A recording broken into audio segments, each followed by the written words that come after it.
안녕하세요. 오늘도 사연살롱을 찾아주셔서 감사합니다. 저는 30대 초반의 평범한 전업주부입니다.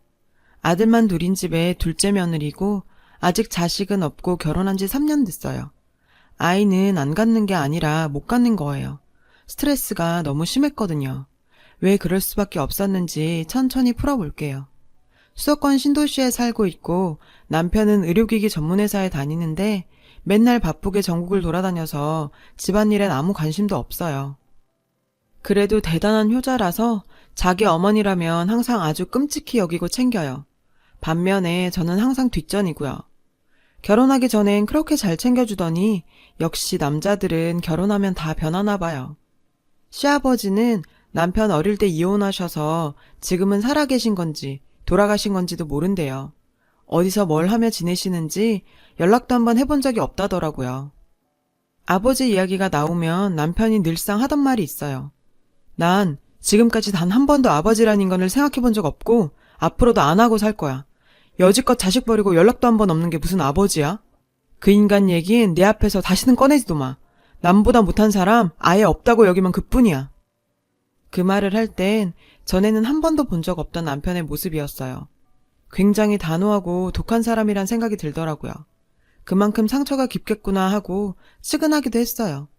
그리고 두 분이 왜 이혼을 하신 걸까 하고 처음엔 궁금했었는데 결혼하고 시어머니를 제대로 겪어보니 저절로 이해가 되더라고요. 성격 차이로 헤어지셨다는데 시어머니 성격이 보통은 넘거든요. 모르긴 몰라도 아마 시아버지가 버티기 힘드셨을 것 같아요. 까탈스럽기가 세상 없고 무조건 남 탓에 불평 불만이 많으시거든요. 게다가 몸무게가 80kg이 넘고 온갖 성인병에 약을 달고 살면서도 운동을 전혀 안 하세요. 본인의 심각성을 몰라도 너무 몰라요. 서울 살고 사업하느라 바쁜 아주버님 내외는 결혼하고 얼굴 본 게 정말 손에 꼽을 정도예요. 추석이나 설날 같은 명절은 물론이고 시어머니 생신에도 얼굴 한 번을 안 비춰요. 홀로 남은 시어머니한테 아무런 관심이 없는 것 같아요. 도대체 얼마나 바쁜 건지 모르겠지만 제가 볼 땐 너무들 한다 싶어요. 저희 아주버님은 서울에서 자동차 부품 관련 사업을 아주 크게 하세요. 어릴 때부터 공부도 잘하시고 뭐든지 뛰어났대요. 그래서 미국으로 유학도 다녀오시고 평범한 남편과 어릴 때부터 늘 비교 대상이었나 봐요. 그래서 은근히 남편이 형한테 열등감이 있는 것 같아 보이더라고요. 시어머니도 아주버님이랑 남편을 은근히 차별하는 게 보였고요. 형님은 전업주부인데 엄청 부잣집 딸이래요. 아주버님이 미국으로 유학 가셨을 때 만났다는데요. 결혼 전까진 계속 미국에서 지내서 그런지 그냥 미국인 같아요. 사고방식이나 문화가 달라서 저도 참 매번 적응이 안 되더라고요. 그런 형님이 입버릇처럼 하는 말이 있어요. 가끔씩 카톡이나 전화 정도는 주고받았거든요. 한국은 정말 나랑 안 맞아. 뭐가 이리 복잡하고 심각해? 난 그냥 내 방식대로 살래. 이런 식으로 맏며느리인데도 아무런 책임감 없이 정말 자기 편한 대로만 살아요. 그래도 보통 최소한의 맏며느리의 역할이나 도리가 있는 거잖아요. 그런데 저희 형님은 아예 그런 개념 자체가 없어요. 아무리 미국에서 나고 자랐어도 그렇지 결혼한 지가 몇 년째인데 너무하더라고요. 시어머님은 서운해하면서도 아주버님이랑 형님한테 오라소리를 한 번 안 해요. 저랑 남편을 대할 때랑은 180도 다르게 대하면서 눈치를 엄청 보고요. 어느 날은 제가 참다 물어봤어요. 어머님, 아주버님이랑 형님은 적어도 명절에는 오셔야 하는 거 아니에요? 어머님도 보고 싶으시잖아요. 그런데 왜 내려오라고 안 하세요?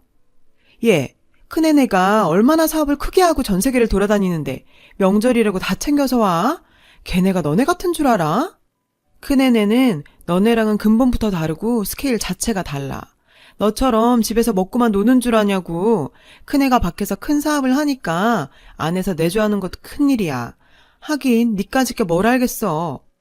그런 식으로 오히려 저를 비난했어요. 제가 볼 땐 형님이 내조를 하긴커녕 문제만 일으키고 다녀서 아주버님이 뒤치다꺼리를 하고 다니는 것 같았거든요. 어디 가서 무례하게 갑질을 한다거나 부부싸움이 잦고 그럴 때마다 미국 친정으로 가버리면 아주버님이 데려오는 것 같더라고요. 형님은 직업이 있는 것도 아닌데 맨날 놀러만 다녀요. 인스타그램에 올린 사진을 보면 저랑은 완전 딴 세상 사람이에요. 전 세계 안 다니는 곳이 없고 비싼 명품만 입고 들고요. 인스타에서도 유명하더라고요. 결혼한 지 5년째인데 아직 애가 없어요. 형님이 몸매 망가진다고 출산할 생각이 없대요. 그냥 평생 딩크족으로 살고 싶다더라고요. 평소에 매일 여유롭게 골프나 치러 다니고 쇼핑도 얼마나 자주 하는지 몰라요. 아주버님이 사업을 크게 해서 받쳐주니 사치를 심하게 부리긴 해요. 아마 모르긴 몰라도 형님이 한 달에 1,000단위는 넘게 소비하는 것 같아요.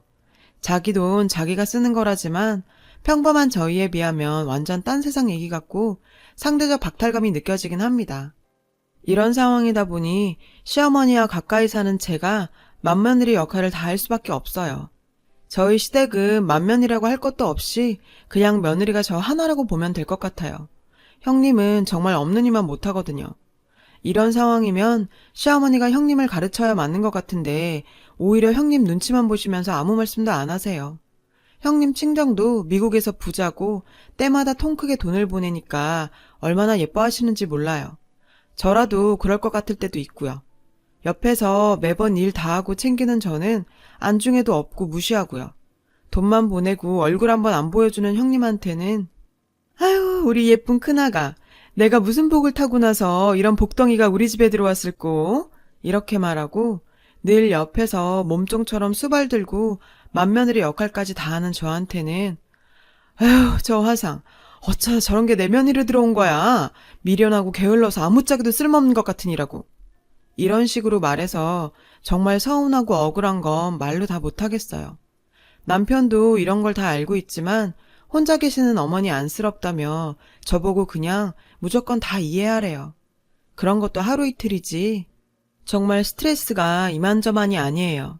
칭찬까진 못해도 비난은 하지 말아주셨으면 하는데 왜 그렇게 저를 처음부터 싫어하시는지 모르겠어요. 또 형님은 왜 그렇게나 예뻐하는 줄도 모르겠고요. 이런 생각도 살다 보니 그냥 내 팔자려니 생각하고 무뎌지더라고요. 툭하면 가까이 사는 저를 불러대시는데 오죽하면 제가 이 집에 며느리로 들어온 게 아니고 시어머니 비서 같다는 생각이 들 정도라니까요. 예, 나 입맛이 없어서 그러니까 아주 매운 낙지볶음 좀 빨리 만들어 갖고 와. 그리고 이따 온 김에 화장실 청소랑 냉장고 정리도 하고 가라. 이런 얘기를 늘상 서슴없이 하세요. 맨날 뭘 사와라 해와라 와서 하고 가라 하면서 사소한 것 하나까지도 본인이 안 하고 다 저를 시키고 부려먹으려 들어서 너무 피곤해요. 오지랖은 또 얼마나 넓으신지 스케일이 정말 장난이 아니에요. 언젠가 한 번은 이런 일도 있었어요. 친한 친구분이 생신인데 자식들이 멀리 살고 쓸쓸한 분이니 생일 축하 자리를 마련해주고 싶다면서 저보고 그 음식을 혼자서 다 하라고 하는 거예요. 경로당 분들이랑 지인분들 다 해서 30분은 넘었는데 도대체 오지랖이 넓어도 정도가 있지 남의 며느리가 그 큰 일을 왜 치러야 하는 건지 도저히 이해가 안 갔어요. 어머님, 저 혼자서 어떻게 30인분을 준비해요? 그냥 식당에서 하시는 게 낫지 않겠어요? 뭐라고? 왜 못해? 새파랗게 젊은 게 집에서 먹고 노는 주제에 시애미가 하라면 하는 거지. 어디서 못한단 말이 나와? 나 젊었을 땐 혼자서 100명 잔치도 거뜬히 다 치렀어. 그리고 사람들한테 다 말해놨는데 이제 와서 안 하면 내가 뭐가 돼? 나랑 제일 친한 사람이고 친자매보다 더 가까운 사이야. 생일잔치 할 형편이 안 되니까 나라도 해줘야지. 얼마나 불쌍하고 안 됐어? 넌 치근하단 생각도 안 드니? 어쩜 그렇게 인정머리가 없을 수가 있어? 너도 내 나이 돼봐라. 남들 다 하는 건 못하면 얼마나 서럽고 가슴에 한이 맺히는 줄 모를 거다. 넌 시애미가 사람들 앞에서 망신을 당하든 말든 아무 상관없고 나 몰라라 하겠단 거야? 한입 갖고 두 말 한단 말 듣게 하고 싶냐고. 물론 좋은 일 하시는 건 알겠지만 힘든 요구를 하시니까 너무 버겁더라고요. 남편하고 얘기해봐도 늘 똑같은 반응이에요. 그냥 사람 사서 하면 되잖아. 앞으로 어머니가 살면 얼마나 더 사시겠어. 나중에 후회할 일 만들지 말자. 좋은 일 하시는 거잖아. 나중에 우리한테 다 복으로 돌아와. 저 힘든 건 안중에도 없고 매번 말은 참 청산유수예요. 밖에서 일만 하고 돌아다니고 집안일엔 관심도 없는데 정말 저런 걸 남편이라고 믿고 사는 제가 어떨 때 너무 가엾게 느껴져서 혼자 남몰래 흐느껴 온 적도 많아요. 결국엔 저 아는 지인들한테 부탁하고 겨우겨우 치렀어요. 그러고도 너무 힘들어서 며칠은 알아누웠죠. 또 이런 일도 있었어요. 시어머니가 아픈 곳이 많아서 다니는 병원도 많거든요. 갈 때마다 제가 모시고 다녀야 했어요. 정형외과, 내과, 이비인후과, 신경외과, 산부인과, 안과, 한의원까지 매번 제가 다 모시고 다녔어요. 어찌나 병원을 다니기 싫어하는지 어린애처럼 안 간다고 어리광을 피우질 않나. 챙겨 먹을 약이 많은데 안 챙겨 먹어서 일일이 확인하고 챙기는 것도 다 제 일이었어요. 얘, 오늘은 정형외과 안 갈란다. 물리치료 받는 거 너무 아프고 지루해. 그리고 나 고지혈증 약 안 먹을란다. 속에서 잘 안 받고 도저히 못 먹겠어. 늘상 이런 식이라 달래는 것도 큰 일이더라고요. 연세도 있으신 분이 어쩜 그렇게 셈이 많고 남 하는 건 다 하려 드는지 젊은 사람들이 염색한 게 예뻐 보인다고 색을 바꿔가면서 염색을 얼마나 자주 하는지 몰라요. 그리고 네일아트도 자주 받으러 다니는데 젊은 저도 안 하는데 참 어지간하세요. 관리도 자주 받아야 하고 비용도 드는데 남들이 하면 꼭 따라 하시더라고요. 예, 노인정에 어떤 할망구가 예쁜 가방을 들었더라. 작지도 크지도 않고 딱 알만든 사이즈던데. 빨간색이야. 비싸 보이더라. 네가 좀 알아봐서 나도 좀 사줘. 내 친구가 이번에 어딜 놀러 갔다 왔는데 거기가 그렇게 좋다더라. 나도 거기 한번 꼭 가보고 싶으니까 네가 알아봐서 나 좀 데리고 가줘. 이런 식이니 제 사생활이 없고 어머님 연락만 오면 긴장이 될 수밖에 없더라고요. 오늘은 또 무슨 일일까 하고요. 어느 날 어머니가 새벽같이 전화를 해서 부르셨어요. 전 무슨 큰일이라도 난 줄 알고 놀랐었는데 간밤에 큰 집에서 이번 추석에 내려온다고 연락이 왔다더라고요. 시어머니가 새벽부터 호들갑을 떠실 만한 일이긴 했어요. 생전 명절에 얼굴 한 번을 안 보여주더니 아주버님이랑 형님까지 같이 내려온다고 했다더라고요. 오랜만에 큰애네 오니까 음식장만 넉넉하게 하고 우리 큰애기 좋아하는 미국 음식도 많이 만들어라. 웬일로 무슨 바람이 불어서 추석에 내려온다는 건지 궁금해졌어요. 남편이랑 얘기를 나눠봤는데 자기도 모른다고 하더라고요. 형이랑 연락 안 한 지 꽤 됐다면서요. 어쨌든 전 저대로 제 도리 한다고 음식도 많이 준비하고 형님 내외 좋아하실 만한 거 위주로 가득 차렸어요. 시어머니는 오랜만에 얼굴 본다고 들떠서 안절부절 못하고 돌아다니면서 잔소리를 얼마나 해대셨는지 몰라요. 드디어 형님 내외가 도착했어요. 정말 오랜만에 보는데 특히 형님은 얼굴에 무슨 짓을 했는지 못 알아볼 뻔했어요. 완전 딴 사람이 됐더라고요. 그것보다 둘 사이 분위기도 별로 안 좋고 올 때부터 둘 다 표정이 어두운 게 뭔가 불안했어요. 시어머니는 그저 반갑고 좋아서 어쩔 줄을 몰라 하셨어요. 매일 옆에서 챙기는 저랑 남편에게는 한번 보여준 적 없는 얼굴이었어요. 저도 사람인지라 그걸 보니 좀 씁쓸하더라고요. 그러다 결국 일이 터졌어요. 제가 그렇게도 열심히 준비한 음식들을 하나도 입에 안 대면서 굳은 표정으로 아주버님이 말을 꺼냈어요. 갑자기 사업이 크게 어려워졌어요. 요새 사업하는 사람들 다 어렵지만 저도 이런 적은 처음일 정도로 힘들어요. 그래서 말인데 이 집 담보로 대출 좀 내주세요. 옆에서 듣자 하니 좀 놀랍더라고요. 그렇게 사업을 크게 하고 부자인 큰 집이 시어머니 유일한 재산인 이 집을 담보로 대출을 내달라고 왔다니 놀랄 수밖에요. 시어머니 집 잡고 대출 받아봤자 얼마 나올 것 같지도 않은데 형님네 수준에선 그저 푼돈 수준일 그런 돈을 빌리러 왔다는 건가? 옆에 있는 남편도 믿기질 않고 당황한 눈치더라고요. 시어머니도 당황스러워 보였어요. 그래서 선뜻 대답을 못하더라고요. 그랬더니 갑자기 아주버님이 짜증을 확 내면서 화를 내셨어요. 제가 그동안 보내드린 돈이 얼마예요? 그거 다 하면 이런 집 정도의 사고도 남아요. 돈 줄 땐 따박따박 다 받아놓고 힘들 때 나 몰라라 할 거예요? 이번엔 형님이 나서더라고요. 우리가 오죽하면 여길 내려와서 이러겠냐고요. 더 이상 길말할 거 없고 빨리 대출 받아주세요. 시어머니가 아직 대답을 못하고 있는 걸 보고 아주버님이 더 큰 소리로 발악을 했어요. 다음 주까지 무조건 대출 받아놓으세요. 그 말까지 듣고 나서 제가 남편 얼굴을 보니 남편도 화가 많이 난 것 같았지만 아무 말도 안 하더라고요. 저도 가만히 있으려 했는데 형님 말에 저도 이성을 잃었어요. 저기요 할머니, 나 바쁜 사람이야. 빨리 대출 받는다고 대답해. 난 이런 거 딱 질색이야. 정말 기가 막히더라고요. 아무리 미국에서 왔어도 그렇지 어쩜 저렇게 싸가지가 없고 무례할 수가 있을까요?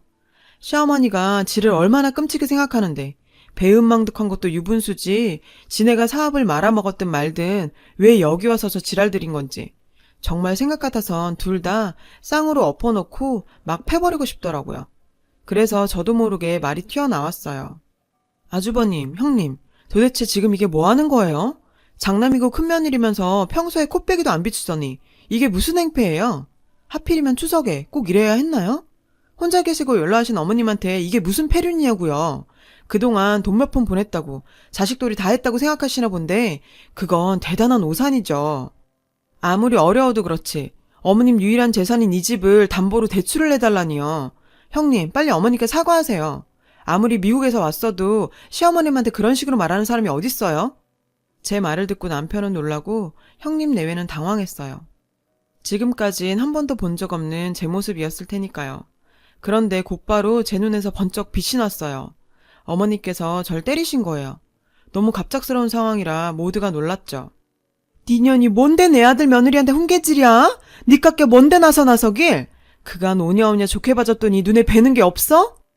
정말 황당하고 어이가 없어서 아무 말도 안 나왔어요. 남편도 이번엔 다르더라고요. 그냥 아무 말도 안 하고 제 손 잡고 나왔어요. 말 한마디 않고 나왔지만 그게 더 무섭고 단호했어요. 그리곤 다시는 어머님하고 일절 연락을 끊었고 한 번도 뵈러 가지 않았거든요. 저도 좀 놀랬어요. 그 효자 남편이 이렇게까지 할 수 있었나 싶었어요. 그 후에 얘기를 들으니 결국은 시어머니가 대출을 해줬나 보더라고요. 형님은 다니던 헬스클럽 트레이너랑 바람나서 미국으로 날랐고 아주버님은 도박으로 다 탕진했대요. 사업 자금은 물론이고 차차까지 다 끌어다 써서 중독 수준이었다나 봐요. 잘 나가다 졸지에 나락으로 떨어진 거죠. 시어머니는 당연히 집 다 날려먹고 길바닥에 나앉는 수준으로 망했어요. 그렇게 저랑 남편을 만나려고 애를 쓰는데 그날 이후 연락을 딱 끊고 만나주지도 않으니 많이 아쉬웠겠죠. 특히 제가 얼마나 옆에서 수족처럼 수발을 들었는데요. 아마 친딸도 그렇게 못했을 거예요. 그래도 시간이 지나면 남편이 좀 누그러질 줄 알았는데 이번엔 아니더라고요. 아주 단호하게 어머님하고 손절했어요. 정말 많이 실망했나 보더라고요. 저도 솔직히 시어머니가 안쓰러운 마음이 들 때도 있지만 그렇게 맹목적으로 편애하던 아들한테 된통 당하신 건데 자업자득인 거죠. 그간 얼마나 시달리고 힘들었는지 시어머니 호출이 없으니 스트레스로 계속 빠지던 살이 가만히 있어도 찌더라고요. 우울증, 탈모, 불면증, 만성피로가 싹 없어져서 얼마나 좋은지 몰라요. 시어머니가 진정한 사과를 하고 또 다시 부려먹지만 않으면 화해하고 모실 생각은 있어요. 하지만 그렇게 자존심 센 사람이 과연 그러실지는 의문이네요. 지옥에서 천국으로 탈출한 기분이에요. 그간 스트레스 때문에 살이 너무 빠져서 아이를 못 가져서 걱정이었죠. 이젠 저도 남편과 아이 낳고 제 인생 살아야겠습니다. 지금껏 성실하게 제 도리 다 하고 살았는데 그렇게 살아도 되겠죠? 여러분, 사연 댓글에 응원과 현명한 조언 부탁드려요. 좋아요와 구독은 저에게 큰 힘이 됩니다. 오늘도 좋은 일 가득하세요.